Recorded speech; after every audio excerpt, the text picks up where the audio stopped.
அஜித்குமாரின் வீட்டிற்கு விடுதலை சிறுத்தைகள் கட்சியின் தலைவர் திருமாவளவன் நேரில் சென்று அவரது குடும்பத்தினருக்கு ஆறுதலை தெரிவித்தார். தொடர்ந்து அஜித்குமாரின் படத்திற்கு மாலை அணிவித்து அஞ்சலி செலுத்தினார். இளைஞர் அஜித்குமாரை சித்திரவதை செய்து கொலை செய்து இருக்கிறார்கள். மிக வன்மையான கண்டனத்தை விடுதலை சிறுத்தைகள் கட்சி தெரிவிக்கிறது. தொடர்புடைய 5 பேர் கைது செய்யப்பட்டு இருக்கிறார்கள் என்பது ஆறுதல் அளிக்கிறது என்றாலும் இது ஆறா துயரம். காவல்துறை அதிகாரிகளின் கட்டுப்பாட்டில் புலன் விசாரணையில் இருப்பவர்கள் இதுபோல அடிக்கடி படுகொலை செய்யப்படுவது தொடர்கதையாக நீடிக்கிறது. தமிழ்நாட்டில் மட்டுமல்ல, இந்தியா முழுவதும் இந்த நிலைதான் உள்ளது. இதனை எந்த வகையாலும் நியாயப்படுத்த முடியாது. மாண்புமிகு முதலமைச்சர் உடனடியாக இதில் தலையிட்டு உரிய நடவடிக்கை எடுத்திருக்கிறார் என்பதும் நமக்கு ஆறுதலை தருகிறது. இந்த புலன் விசாரணையை சிபிஐ விசாரிக்கட்டும் என்று அனுமதி தந்திருப்பது முதல்வரின் நேர்மையை உறுதிப்படுத்துகிறது. அஜித்குமார் அவர்களின் தாயாரையும் அவருடைய உடன் பிறந்த தம்பி நவீன்குமார் அவர்களையும் இப்போது நாங்கள் நேரில் சந்தித்து நடந்த விவரங்களை கேட்டறிந்தோம். எஃப்ஐஆர் பதிவு செய்யப்படாத ஒரு வழக்கில் காவல்துறையினர் புலன் விசாரணையை தொடங்கக்கூடாது என்பதுதான் சட்டம். ஒரு நபரை எந்த அடிப்படையில் புலன் விசாரணை என்கிற பெயரால் இந்த கொடூரத்தை அரங்கேற்றினார்கள் என்பது அதிர்ச்சி அளிக்கிறது. வழக்கமாக காவல் நிலையத்தில் உள்ள சட்ட ஒழுங்கு மற்றும் குற்றப்பிரிவின் ஆய்வாளர் முதலில் இந்த புகாரை பெற்றிருக்கிறார். CSRஐ தந்திருக்கிறார், எந்த முகாந்திரமும் இல்லை என்பதனால் வீட்டுக்கு அனுப்பியிருக்கிறார். பிறகு DSP தலைமையிலான தனிப்படையினர் அந்த அடிப்படையிலேயே இந்த வழக்கை புலன் விசாரணைக்கு எடுத்துக்கொண்டார்கள். FIR இல்லை, இதுவே ஒரு அத்துமீறல். உச்சநீதிமன்ற நீதிபதிகள் கார்குண்டு, VR கிருஷ்ண ஐயர் போன்றவர்கள் காவல்துறையினரை குறித்து சொன்ன கருத்துக்கள் என்றைக்கும் உச்சநீதிமன்ற ஆவணங்களின் அப்படியே பதிவாகி இருக்கின்றன. காவல்துறையினர் சட்டப்பூர்வமாக அங்கீகரிக்கப்பட்ட ரவுடிகள் என்று உச்ச நீதிமன்ற நீதிபதிகளே சொல்லியிருக்கிறார்கள். அந்த அளவுக்கு தேசிய அளவிலே காவல்துறையினரின் அதிகார ஆணவம் என்பது அவ்வப்போது வெளிப்பட்டு இருக்கிறது. அவர்களை மனித உரிமை உணர்வு உள்ளவர்களா விழிப்புணர்வு பெற செய்ய வேண்டும் என்ற வழிகாட்டுதல்கள் தரப்பட்டிருக்கின்றன. அது மட்டும் இல்லாமல் ஒரு புலன் விசாரணையை காவல்துறையினர் எவ்வாறு நடத்த வேண்டும் என்பதற்கு 11 கட்டளைகளை உச்சநீதிமன்றம் வரையறுத்து இருக்கிறது. உச்சநீதிமன்றத்தில் இந்த வழிகாட்டுதல்களை எந்த காவல்துறையை சார்ந்த அதிகாரிகளும் பின்பற்றுவது இல்லை. எந்த வழக்காக இருந்தாலும் புலன் விசாரணையை என்பது இப்படித்தான் செயல்பட வேண்டும் என்கிற வரையறைகளை இவர்கள் பின்பற்றுவதே இல்லை. இந்த வழக்கில் விசாரித்த 5 பேருமே யூனிஃபார்மில் சீருடையில் இல்லை. அஜித்குமாரை தூக்கி சென்று இருக்கிறார்கள். விசாரணை என்கிற பெயரால் அவரை அச்சுறுத்துகிறார்கள், அவரையும் அடித்திருக்கிறார்கள். எனவே இது வெறும் போலீஸ் எக்ஸஸ் என்ற சொல்லுக்குள்ளே சுருக்கிவிட முடியாது. இது ஒரு ஸ்டேட் டெரரிசம், அரசு பயங்கரவாதம். இதனை மிக வன்மையாக கண்டிக்கிறோம்.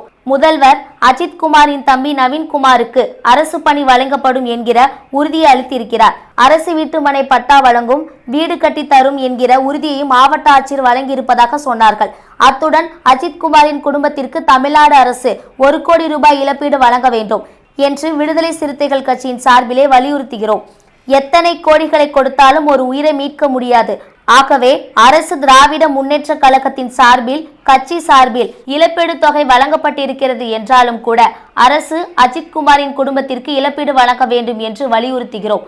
இந்த வழக்கை விரைந்து விசாரிக்க வேண்டும் என முதலமைச்சருக்கு விடுதலை சிறுத்தைகள் கட்சி வேண்டுகோள் விடுகிறது. முதல்வர் ஸ்டாலின் நேரடியாக தலையிட்டு இருக்கிறார், நடவடிக்கை எடுத்திருக்கிறார். CBI விசாரிக்கட்டும் என்று விசாரணையை தமிழ்நாடு காவல்துறையின் கட்டுப்பாட்டுக்குள் வைத்துக் கொள்ளலாம். ஒன்றிய அரசின் கட்டுப்பாட்டில் இருக்கிற மைய புலனாய்வு துறையின் விசாரணைக்கு அனுமதித்திருக்கிறார் என்பது ஒரு புதிய நடைமுறை. எதிர்க்கட்சிகள் விமர்சனம் செய்யத்தான் செய்வார்கள். குற்றம் செய்தவர்கள் யாராக இருந்தாலும் கடும் நடவடிக்கை எடுக்கப்படும் என்று திருமாவளவன் பேசினார். இது ஒரு ஸ்டேட் டெரரிசம், அரச பயங்கரவாதம். இதனை மிக வன்மையாக கண்டிக்கிறோம். முதல்வர் அவர்கள்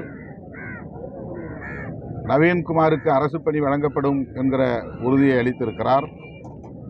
வாடகை வீட்டிலே குடியிருக்கிற கணவரை இழந்த அந்த தாய்க்கு ஆறுதல் அளிக்கிற வகையில் அரசு வீட்டுமனை பட்டா வழங்கும், வீடு கட்டித்தரும் என்கிற உறுதியையும் மாவட்ட ஆட்சியர் வழங்கியிருப்பதாக சொன்னார்கள். அத்துடன் அஜித்குமாரின் குடும்பத்திற்கு தமிழ்நாடு அரசு 1 கோடி ரூபாய் இழப்பீடு வழங்க வேண்டும் என்று விடுதலை சிறுத்தைகள் கட்சியின் சார்பிலே வலியுறுத்துகிறோம். எத்தனை கோடிகளை கொடுத்தாலும் ஒரு உயிரை மீட்க முடியாது. ஆகவே அரசு திராவிட முன்னேற்றக் கழகத்தின் சார்பில், கட்சி சார்பிலே இழப்பீடு தொகை வழங்கப்பட்டிருக்கிறது என்றாலும் கூட அரசு அஜித்குமாரின் குடும்பத்திற்கு இழப்பீடு வழங்க வேண்டும் என்று வலியுறுத்துகிறோம். இந்த வழக்கை விரைந்து விசாரிக்க வேண்டும், பிணையில் வெளிவிடாமல் விசாரிக்க வேண்டும், காலம் தாழ்த்தாமல் விசாரித்து நீதி வழங்க வேண்டும் என்றும் காவல்துறையின் அமைச்சராகவும் இருக்கிற நம்முடைய மாண்புமிகு முதலமைச்சருக்கு விடுதலை சிறுத்தைகள் கட்சி வேண்டுகோள் விடுக்கிறது.